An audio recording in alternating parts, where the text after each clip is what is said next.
معین الملت والدین عطائے رسول ہند الولی غریب نواز حضرت خواجہ معین الدین چشتی رحمۃ اللہ تعالیٰ علیہ۔ خواجہ صاحب رحمۃ اللہ علیہ نے بڑی بھرپور زندگی گزاری۔ آپ کی کچھ تعلیمات عرض کرنا چاہ رہا ہوں۔ خواجہ صاحب رحمۃ اللہ علیہ نے بڑے سخت ریاضتیں کی، مجاہدے کیے،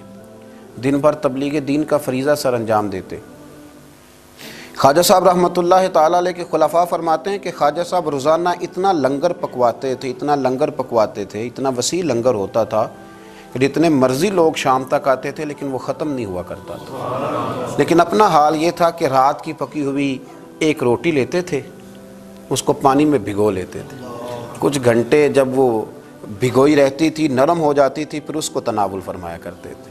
اور فرماتے ہیں کہ جو کام کرتے ہم نے خواجہ صاحب کو سب سے کم دیکھا ہے وہ ہے کھانا کھاتے اور سوتے۔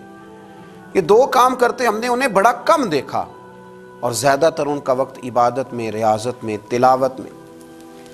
گزرا کرتا تھا۔ 50 سال کا عرصہ انہوں نے اس طرح گزارا ہے کہ عشاء کے بعد تھوڑی دیر کے لیے، چند گھنٹوں کے لیے گھر تشریف لے جاتے تھے، پھر واپس لوٹتے تھے اور فجر تک مسجد میں عبادت کیا کرتے تھے۔ کئی دفعہ حضرت خواجہ اجمیر علیہ رحمہ پر وہ وقت بھی گزرا ہے کہ ایک دن میں 2 قرآن پاک ختم فرمایا کرتے تھے۔ ایک دن میں 2 قرآن پاک، ایک قرآن پاک صبح میں ختم ہوا، ایک قرآن پاک رات میں ختم کر دیا۔ خواجہ صاحب علیہ رحمہ اس درد کے ساتھ تلاوت فرماتے تھے کہ لوگ کہتے ہیں کہ وہ تو بیدار رہتے ہی تھے، تلاوت سننے والے بھی آنکھیں کھول لیا کرتے تھے۔ خواجہ صاحب رحمۃ اللہ تعالیٰ لیکن نوافل کی کثرت کا کوئی اندازہ ہی نہ تھا۔ خواجہ صاحب کی ریاضتیں، مجاہدے، عبادتیں، یہ ساری چیزیں اپنی جگہ مسلمہ تھیں۔ اس کے ساتھ ساتھ جب وہ اپنے خلفاء کی، اپنے مریدوں کی تربیت کرتے تھے تو رنگ نرالا ہوتا تھا۔ خواجہ قطب الدین بختیار کاکی رحمۃ اللہ علیہ فرماتے ہیں جب میرے شیخ، میرے مرشد، میرے ملجا، میرے آقا حضرت غریب نواز رحمۃ اللہ تعالیٰ علیہ مجھے دلی بھیجنے لگے تو میں نے عرض کی کہ حضور کچھ نصیحتیں فرما دیں۔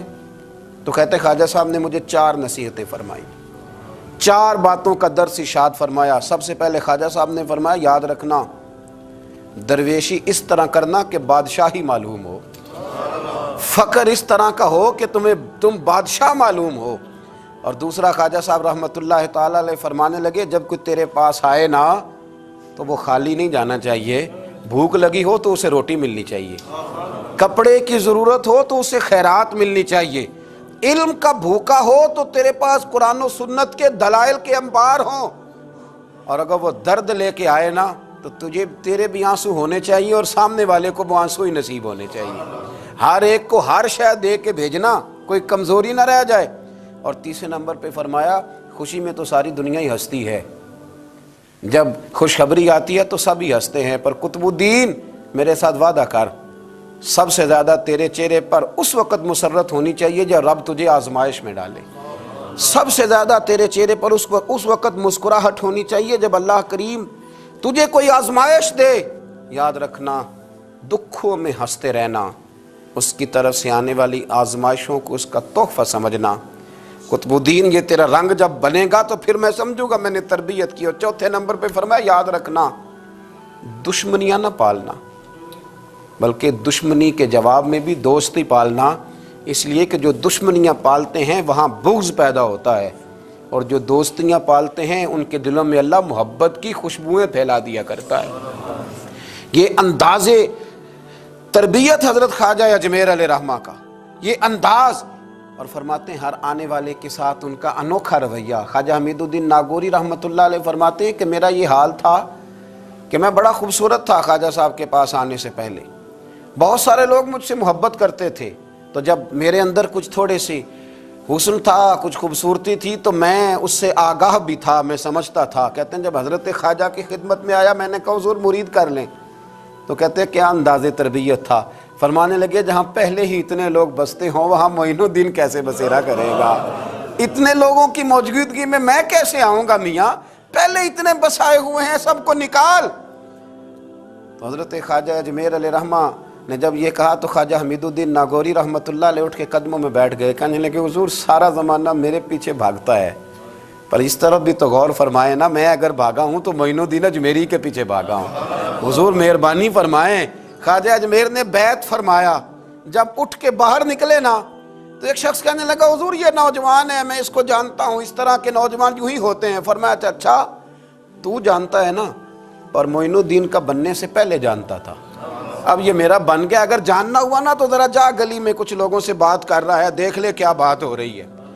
خواجہ حمید الدین باہر نکلے تو پرانے یار ملنے آ گئے، انہوں نے کہا چلو، آپ فرمانے لگے میاں اب نہیں جانا،